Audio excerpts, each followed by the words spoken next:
And what came to mind is actually my mentor, Stuart Hill, who has this process. He's a professor in social ecology in Australia. And he uses this process where he gets people to lie, their biggest lie. I thought it might be quite interesting to share our biggest lie about what has been created over, say, the next 10 years, which Zenergy has played a part in. So, you know, what's that? So it's like looking at what we really see as possible to create. And it's all right to lie about it. It's like to exaggerate it and see what kind of a picture we can create together. So, the big lie about the future. Got it? Could you give an example, Dale? I'm not quite getting it. Okay, so I could say, well, I hope that there will be a great more flexibility and connectedness in the world, and that virtual life, there'll be lots happening on virtual reality as well as on, you know, on world.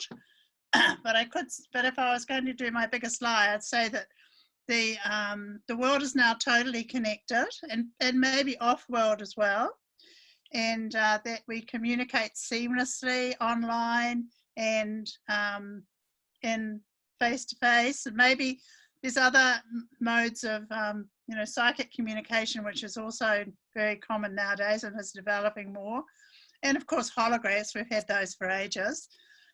So the potential of communication is totally expanded, and out of that, our consciousness, or my consciousness and general collective consciousness, has taken an enormous leap, so that it's now everyone thinks about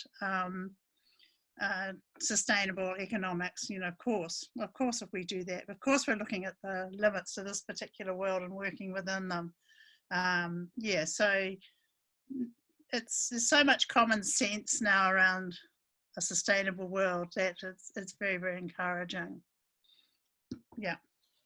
I think the last time I did this exercise with Stuart, I won the Nobel Peace Prize for breakthroughs created with the US and the Middle East. So, you know, that was quite a nice thing. And then you could dial it back to what I'd done recently that was forwarding that vision. So it's quite a nice way of interrupting your limiting patterns in your mind of only being able to do things that are within the realm of possibility, but going right out there as far as you can go. Just clarifying, is this the biggest lie that is happening right now? So it's not about 10 years in the future? I'm really thinking of 10 years in the future. Yeah. Ah, so you're thinking 10 years in the future. Okay, yeah. Cool. Does that give you more time to create this lie? Yeah, and what's your big lie, Laurel? Oh, look, this is now 2030. Yeah, 2030. So look, my big lie is I just finished reading Charles Eisenstein, The Coronation, and he talked about how really what's the potential for happening now is really totalitarianism. And so I got together with some colleagues and friends in my regional and rural area, and we started a whole connected system of community commons and community sovereignty, community ownership. And as a result of doing that, because we were so networked, what really happened was that there was a tipping point, and we actually completely reinvented how government was operating, and in fact they were really had a lot of power taken away because the regional areas were being responsible for relocalizing their own communities and their own food systems and power systems. And they took a lot actually from Kate Raworth's work, and because, you know, one of the things that Kate says is bring your whole self to work. So people really did get into whole selves, and so there was once again this incredible shift forward of being able to facilitate that movement with the skills that we have brought from Zenergy and like or you know, philosophies and underpinning, that we had this incredibly connected, healthy, autonomous communities around the whole planet with enough for everybody. So where I am, the whole valley is turned into a sanctuary. So we've got predator-free fencing all around our valley, and actually the first moa has been born through genetic science in our place. And what's great about that is because the Hauraki Plains, which is this big plain just down below the Firth of Thames, has been reforested. So it's been repurposed rather than having dairy farms there. It's actually been repurposed into a food forest to feed people, and people can go down there and pick their own food and stuff.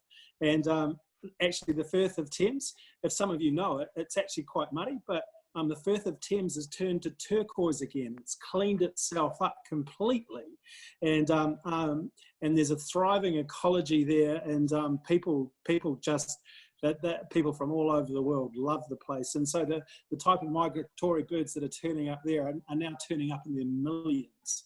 Yeah, and people just love the fact that it's sort of all this new life is frothing forth. And actually the other day I saw a whale out there, you know, a pod of whales, and it was just like, far out, what are they doing out there? They never come in this close.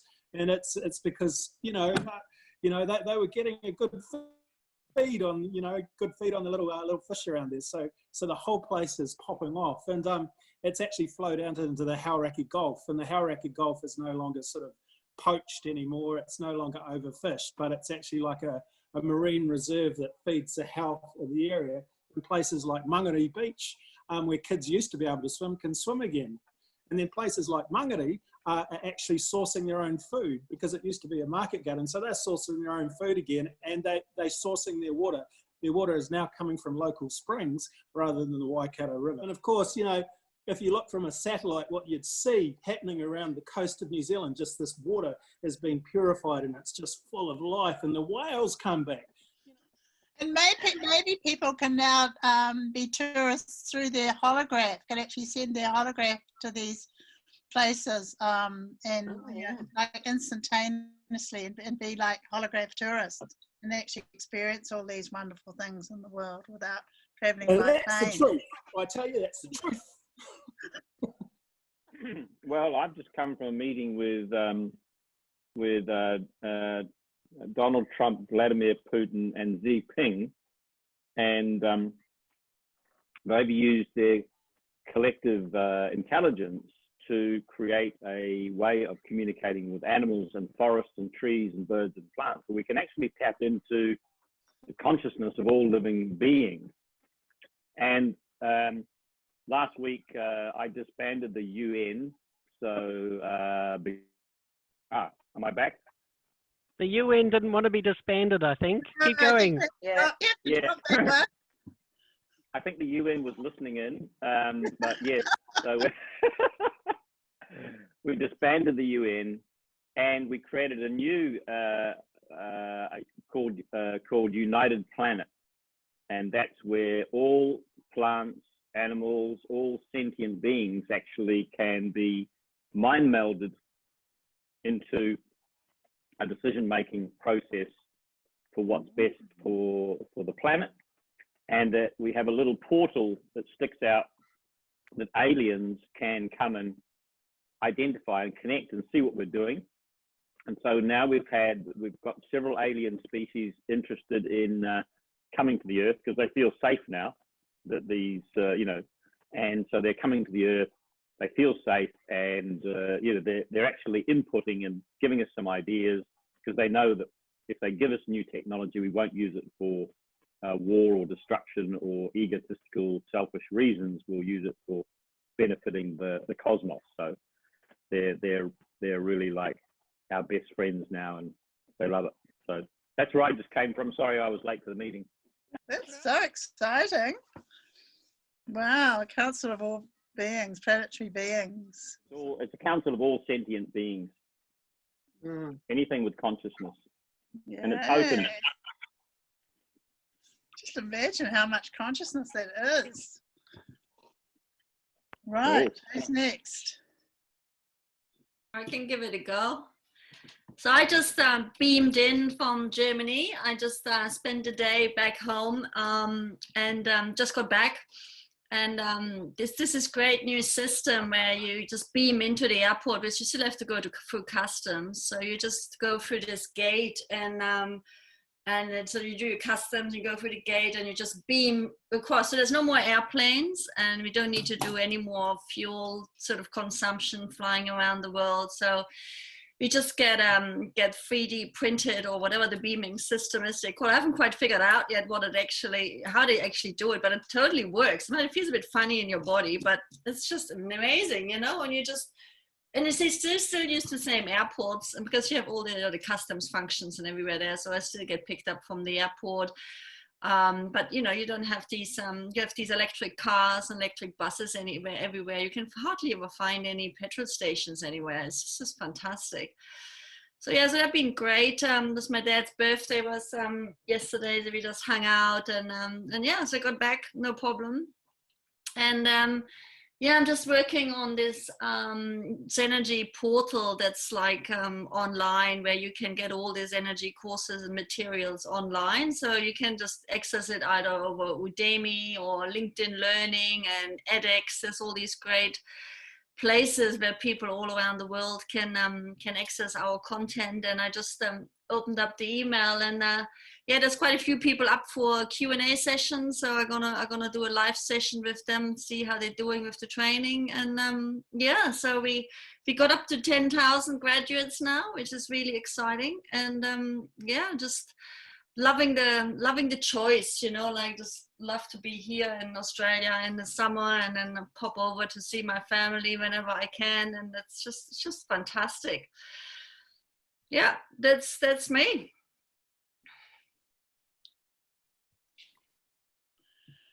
I can go. Yep. I think like we're living in a world where, you know, like we have, all humans have expanded their level of consciousness to a not seen before state, you know, and we are living in a world where there's zero ego.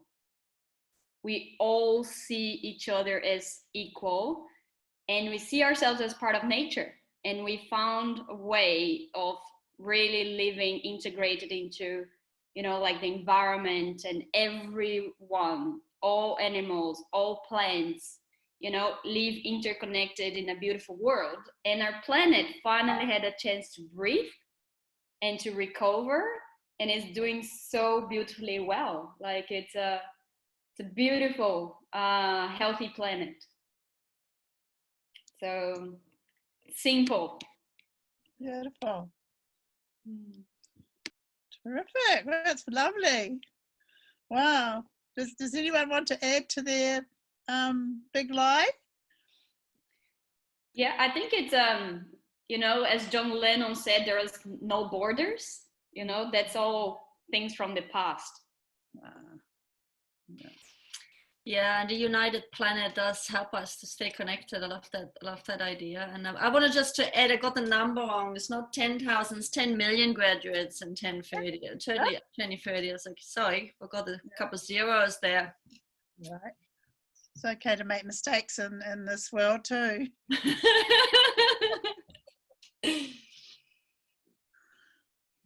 Wow.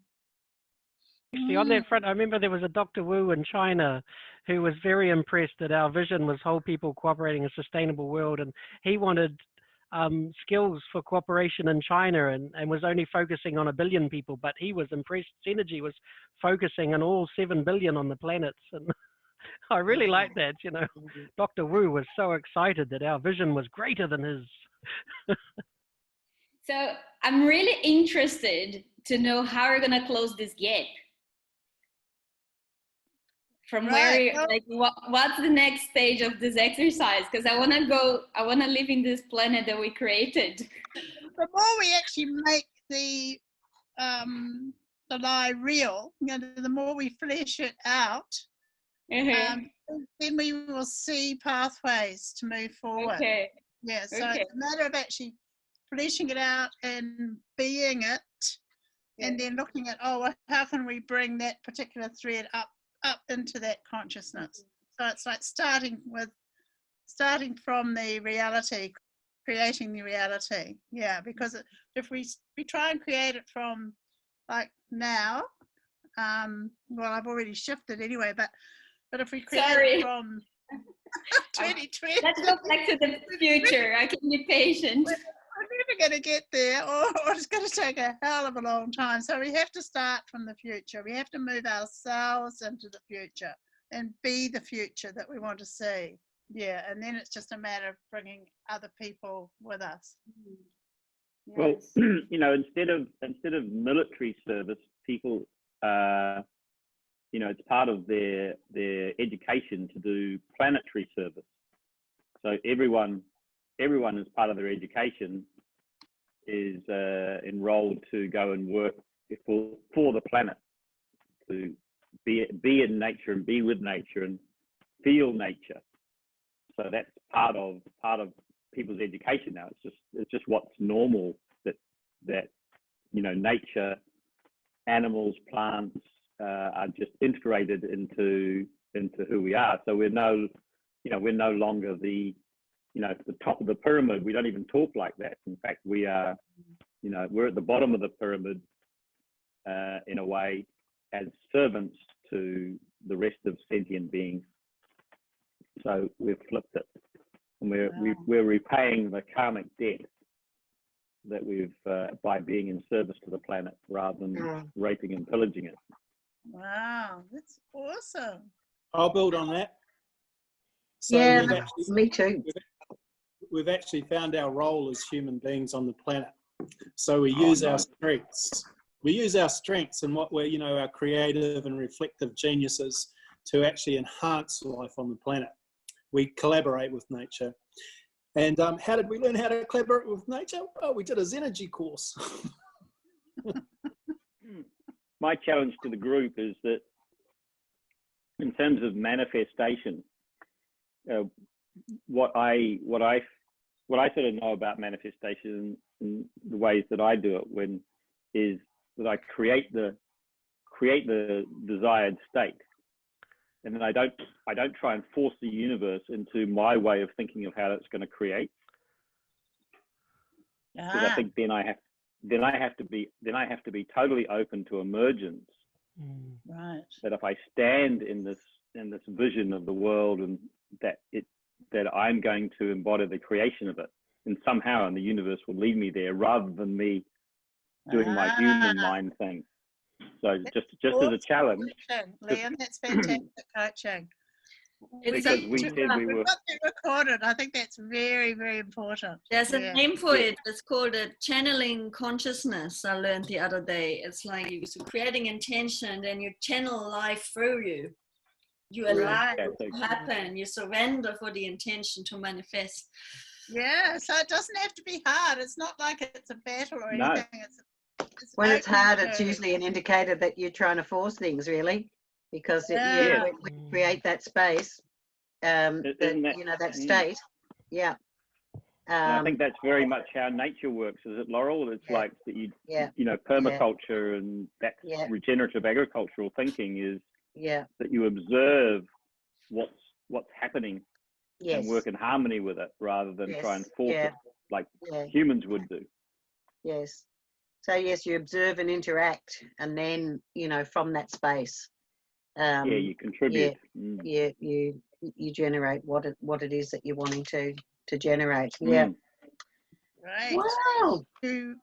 What people would like to say in completion, or in completion, you know, we don't have to be complete, but just last words. Complete in completion. I'm completely incomplete. I'm still in 2030. Oh yeah, 2030. Yeah. Right. Yeah. Well, yeah. I feel pretty inspired. I think that's the key, really, to, you know, if you're looking at listening for emergence, listen from the future.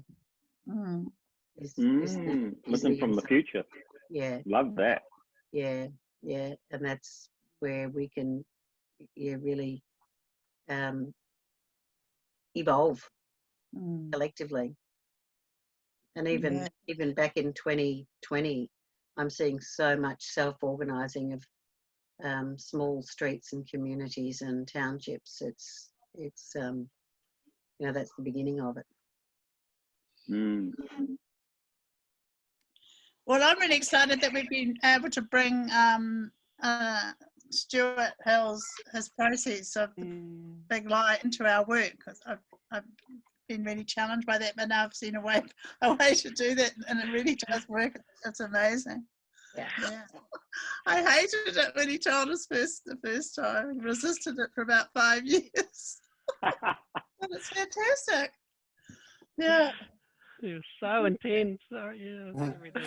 Oh, I've got an image that I found. I thought of Simon Kneebone, who's one of the facilitators that we've used at the AFN conferences, and I just Googled him and put in future, and I found this one with the alien mask on, and the superpowers being given by the kids and encouraged to use it wisely. use wisely. This gives you super child thinking powers. Use wisely. Yeah, it's like the kids that are coming through that are going to inherit this future. They're into it already, I think. Yeah. I would like to say that it's been really refreshing to, look to the future with these eyes, and yeah, I really enjoyed the exercise. I feel like it's the first time that I looked to the future without zero anxiety,